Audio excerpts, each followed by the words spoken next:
Dog in a manger. तो guys आज की स्टोरी का नाम है the dog in a manger. Simple सा मतलब है कबाब में हड्डी। तो ये किस तरह से कबाब में हड्डी बना डॉग इन अ मैंगर। तो चलिए देखते हैं स्टोरी के थ्रू।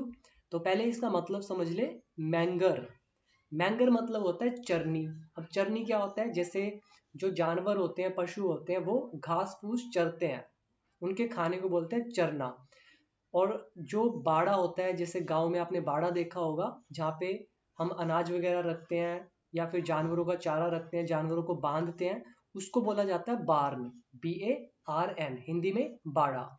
तो उस बाड़े के अंदर जो भी हम जानवर बांधते हैं, चाहे घोड़ों को, गायों को, बकरियों को, उनको हम चारा डालते हैं। जहाँ पे चारे को डाला जाता है उस चरनी के अंदर, उसी को बोला जाता है मैंगर। राइट, इसको आप याद रखें। और अब हम इस स्टोरी को पढ़ते हैं तो अब आपको समझ में आएगी द डॉग इन अ मैंगर ये टॉपिक क्यों है।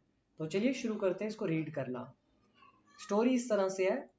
देयर वॉज अ डॉग, एक डॉग था, दैट जो लिव्ड रहता था, इन अ बार्न उस बाड़े में।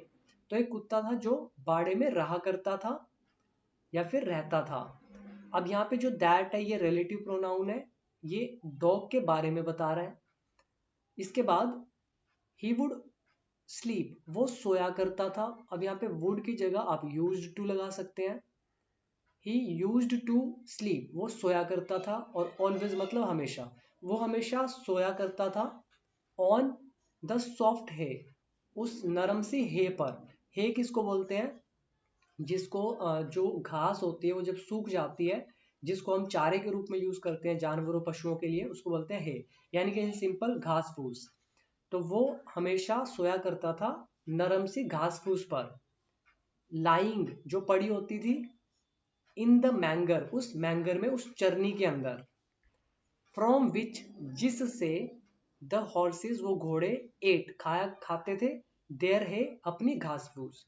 तो पूरा मतलब क्या हुआ कि एक डॉग था जो बाड़े में रहा करता था, वो हमेशा सोया करता था नरम सी घास फूस पर जो पड़ी होती थी उस चरनी में, मैंगर में, जिससे घोड़े अपनी घास फूस खाया करते थे। एंड गाइज एक चीज और, कि आप में से बहुत सारे स्टूडेंट्स ये बोलते हैं कि हमारी इंग्लिश इंप्रूव नहीं हो रही है, हम स्टोरीज देखते हैं फिर भी नहीं हो रही है। तो ऑनेस्टली मैं अगर आपको बताऊं ना, आप बहुत बड़ी गलती कर रहे हैं। मैंने आपको क्या बताया है कि सबसे पहले आपको इंग्लिश को सीखना है। इंग्लिश सीखने के बाद स्टोरीज पढ़नी है, एसेज पढ़ने हैं, जो भी करना है वो बाद में करना है। अभी जो हम स्टोरीज पढ़ रहे हैं तो आप तो सीधा सीधा इस लेवल पे आ गए। क्या आपने वो सारे कॉन्सेप्ट सीख लिए जो मैंने आपको कराए थे? नहीं सीखे होंगे। और जो लोग सीधा स्टोरीज को सुन, अभी मैं पढ़ रहा हूँ और आप सुन रहे हैं, तो आपको लगेगा कि यार मुझे तो स्टोरीज आती है, मुझे समझ में आ रही है स्टोरीज। तो इस समझ से आप स्पीकिंग नहीं कर सकते, राइटिंग नहीं कर सकते। तो ये तो आपका तुक्का हो जाएगा कि आपने बस अंदाजा लगा के उसका मतलब समझ लिया और आपको लगने लगेगा कि मुझे तो वो कॉन्सेप्ट आते हैं। बट ऐसा बिल्कुल भी नहीं होता है। इंग्लिश को पहले सीखें, सीखने के बाद स्टोरीज पढ़ें। इससे आपको मैक्सिमम बेनिफिट होगा। अदरवाइज जितनी मर्जी स्टोरीज देखते रहो, कोई फायदा नहीं होगा। तो सिंपल सी बात है, आई डोंट नो कितने लोगों को समझ में आएगी ये बात, क्योंकि बहुत सारे लोग सिर्फ इसीलिए कोर्स ज्वाइन नहीं करते हैं, उनको लगता है कि हमारा पैसा ना चला जाए। गाइज आप खुद प्रैक्टिकली सोच के देखिए कि आपने स्कूल में फीस दी, कॉलेज में फीस दी, और मेरा जो कोर्स है उसका प्राइस ही जस्ट 799 है, वो भी 1 साल के लिए। और इतनी नॉलेज है जो मैंने 10-15 साल में गेन की, वो आपको मैंने एक प्लेटफॉर्म के जरिए सारी इकट्ठा करके दे दी, ताकि आपको इधर उधर धक्के ना खाने पड़े। तो देखो कितनी सिंपल सी चीज़ है। फिर भी आप लोग कोर्स ज्वाइन ना करें और फिर कहें कि मेरी इंग्लिश इंप्रूव नहीं हो रही है, तो ये सुनने में बहुत अजीब लगता है। तो मैं बार बार हर वीडियो में बोलता हूँ कोर्स ज्वाइन करें, इंग्लिश को सीखें, फिर आपको बेनिफिट होगा। पर फिर भी लोग कमेंट करते हैं कि सर हमें इंग्लिश इंप्रूव करनी है, क्या करें क्या करें। जो लोग ऐसा करते हैं, ऑनेस्टली बता रहा हूँ, उनकी इंग्लिश इंप्रूव नहीं होगी, बिकॉज आप सिर्फ सोचते रहते हैं। और जब तक सोचते रहोगे, एक्शन नहीं लोगे, कुछ नहीं होने वाला। बिल्कुल प्रैक्टिकल सी बात है, रिजल्ट उन्हीं को मिलेंगे जो कर्म करेंगे। ये कर्म भूमि है, और जो एक्शन लेगा, जो कर्म करेगा, उसी को रिजल्ट मिलेगा, अदरवाइज नो रिजल्ट। तो सिंपल सी चीज़ है। तो आप में से जो भी इंग्लिश को इम्प्रूव सच में करना चाहते हैं, तो वो कोर्स को एक बार ज्वाइन जरूर करें, सीखें इंग्लिश को, फिर स्टोरीज को पढ़ें। आपको बहुत ज़्यादा बेनिफिट होगा। बाकी जैसा आपको ठीक लगे, मैं आप तो आपको फोर्स नहीं करूँगा, बाकी आपकी मर्जी। तो चलिए आगे पढ़ते हैं। आगे लिखा है द डॉग्स फूड, उस कुत्ते का खाना यूज टू बी कैप्ट, उसको रखा जाता था। अब देख रहे हो मैं किस तरीके से इनको पढ़ रहा हूँ, बिल्कुल आसान हो जाता है पढ़ना जब आपको कॉन्सेप्ट आ जाते हैं। एक भी कॉन्सेप्ट आपको ऐसा नहीं मिलेगा जो मैंने मेरे कोर्स से बाहर का हो। तो डॉग का खाना यूज्ड टू, अब ये यूज्ड टू पास्ट एक्शन और ये यूज्ड टू का पैसिव है, बी लगा के third form.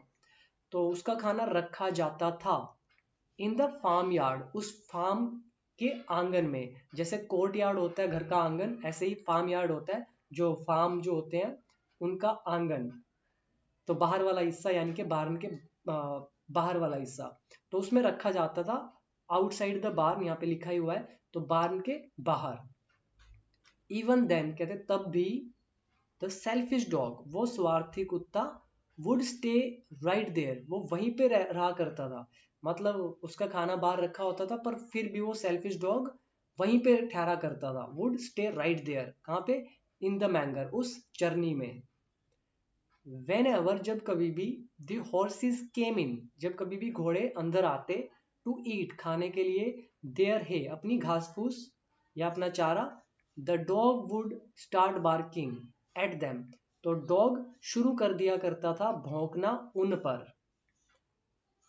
The poor horses, बेचारे घोड़े, अब यहाँ पुअर गरीब नहीं है, द पुअर हॉर्सेस बेचारे घोड़े, कुड नॉट ईट, वो खा नहीं सकते थे, देयर फूड, अपना खाना। दे आस्क्ड द डॉग, उन्होंने कुत्ते को कहा, सेवरल टाइम्स, कई बार, टू लीव, छोड़ जाने के लिए, द मैंगर, उस चरनी को। बट लेकिन ही ऑलवेज रिफ्यूज्ड, लेकिन उसने हमेशा मना कर दिया। आगे लिखा है दे टोल्ड हिम, दे मतलब उन हॉर्सेस की बात हो रही है, यहाँ पर भी दे का यूज हुआ। ये प्रोनाउन कहलाते हैं। जैसे लड़के के लिए ही, लड़की के लिए शी, और नॉन लिविंग थिंग के लिए इट। ऐसे ही ज़्यादा लोग या फिर ज़्यादा कोई भी चीज़ हो, अगर उनको रिपीट करते हैं तो हम उनकी जगह दे यूज़ करते हैं। तो वो शब्द जो नाउन की जगह पर यूज़ किए जाए उनको बोलते हैं प्रोनाउन, तो दे इज़ अ प्रोनाउन। तो आगे पढ़ते हैं। दे टोल्ड हिम, वे उससे कहते थे, दैट की, the farmer had left bones, की जो फार्मर है, किसान है, उसने हड्डियां छोड़ी हुई हैं, फॉर हिम, उसके लिए, इन द फार्म यार्ड, उस आंगन में। बट स्टिल, लेकिन फिर भी, ही रिफ्यूज्ड टू मूव, वो हिलने से मना कर देता। आउट ऑफ द मैंगर, मतलब उस मैंगर से बाहर निकलने के लिए वो मना कर देता। उसके बाद यहाँ पे डबल इन्वर्टेड कॉमास है। द हॉर्स इज सेड, अब घोड़ों ने कहा, क्या बोला? व्हाट अ सेल्फिश डॉग, कितना स्वार्थी कुत्ता है। और फिर अगर आगे भी डबल इन्वर्टेड कॉमास है, और क्या बोला?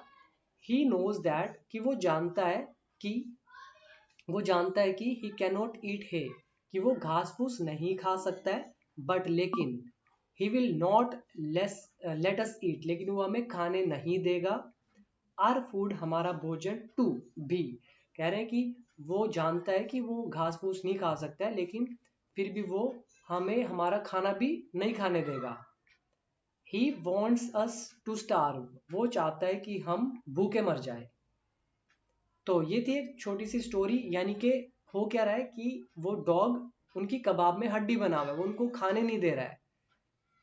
तो ये जो कहानी है यहीं से एक मुहावरा बना था, जो कि है द डॉग इन अ मैंगर, कबाब में हड्डी।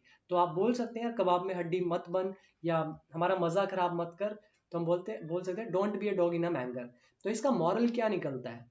मॉरल इज, शिक्षा, सेल्फिशनेस मतलब स्वार्थ, is the fools trait, trait का मतलब होता है लक्षण, यानी कि सिम्टम, सिम्टम्स होते हैं, जैसे किसी बीमारी के सिम्टम्स होते हैं, उन सिम्टम्स से हम गैस करते हैं कि उसको ये बीमारी है।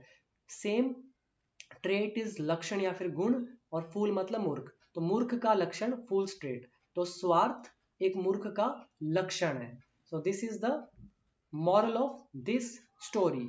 तो उम्मीद है कि आपको ये स्टोरी समझ में आई होगी। और जैसा मैंने आपको पहले कहा कि अगर आप सच में इंग्लिश इंप्रूव करना चाहते हैं तो सिर्फ स्टोरीज के ऊपर रिलाई मत करें।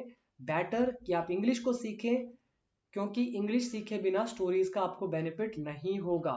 ये मैं आपको लिख के दे सकता हूँ, according to my practical experience of 10 years। और अगर आपको मेरी बुक बाय करनी है, बिकम इंग्लिश चैंपियन की मेन बुक, जिसमें इंग्लिश पूरे लेसन मैंने दिए हुए हैं, तो आप नीचे डिस्क्रिप्शन बॉक्स चेक कर ले, मैंने लिंक दिया हुआ है, आप वहाँ से बाय कर सकते हैं। और स्टोरी कैसी लगी मुझे कमेंट सेक्शन में जरूर बताइएगा। So thank you for giving your precious time. See you in the next video. We love our hair color. I love my brown.